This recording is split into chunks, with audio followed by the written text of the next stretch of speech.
लखनऊ में law university student Anika Rastogi की मौत से सनसनी फैल गई है। रिपोर्ट्स के मुताबिक अनिका शनिवार रात अपने कमरे में बेहोशी की हालत में मिली। फिर अस्पताल ले जाने पर उसे डॉक्टरों ने मृत घोषित कर दिया। डॉक्टरों के मुताबिक अनिका की पोस्टमार्टम रिपोर्ट आ गई है। रिपोर्ट के मुताबिक उसके शरीर पर किसी चोट के निशान नहीं है, कपड़े भी बिल्कुल ठीक थे। पोस्टमार्टम रिपोर्ट के बाद अब तक मौत के कारण का खुलासा नहीं हो सका है। ऐसे में विसरा और हार्ट को डॉक्टरों ने सुरक्षित रख लिया है। पोस्टमार्टम के बाद परिजन शव लेकर दिल्ली रवाना हो गए हैं। बताया जा रहा है कि जिस वक्त छात्रा बेहोशी की हालत में मिली थी, उसके कपड़े बिल्कुल ठीक थे, शरीर पर किसी तरह की जोर जबरदस्ती के निशान भी नहीं थे। छात्रा का रूम बिल्कुल ठीक था, रूम में कुछ भी संदिग्ध नजर नहीं आया, इसलिए पुलिस को कुछ भी रूम में संदिग्ध नजर नहीं आया।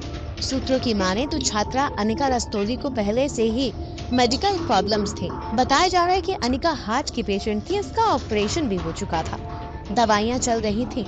इसी बीच शनिवार को वो अपने रूम में बेहोश पाई गई। उसके दोस्त उसे हॉस्पिटल लेकर पहुंचे, मगर वहां डॉक्टरों ने पहुंचते ही उसे मृत घोषित कर दिया।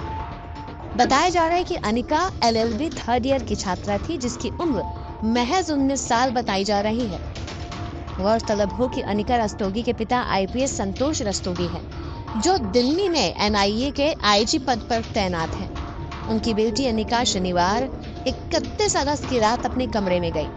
इसके कुछ देर बाद उसकी रूममेट पहुंची, लेकिन बार बार कहने के बाद भी अनिका ने दरवाजा नहीं खोला।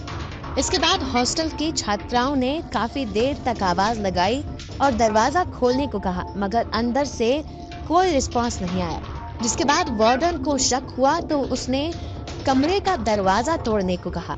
अंदर देखा तो अनिका बेहोशी की हालत में पड़ी हुई थी। मामले की गंभीरता को देखते हुए उसे फौरन प्राइवेट हॉस्पिटल ले जाया गया और हॉस्पिटल में जब डॉक्टरों ने उसकी जांच की तो पता चला कि अनिका की मौत पहले ही हो चुकी थी। बता दें कि अनिका का परिवार नोएडा में रहता है। मौत की सूचना पर परिवार के लोग लखनऊ पहुंचे थे, जिसके बाद परिवार का रो रोकर बुरा हाल हो गया। फिलहाल इस संदिग्ध मौत को लेकर Ram Manohar Lohia national law university और लखनऊ पुलिस प्रशासन में चिंता पैदा हो गई है। इस मामले की गहनता से जांच की जा रही है।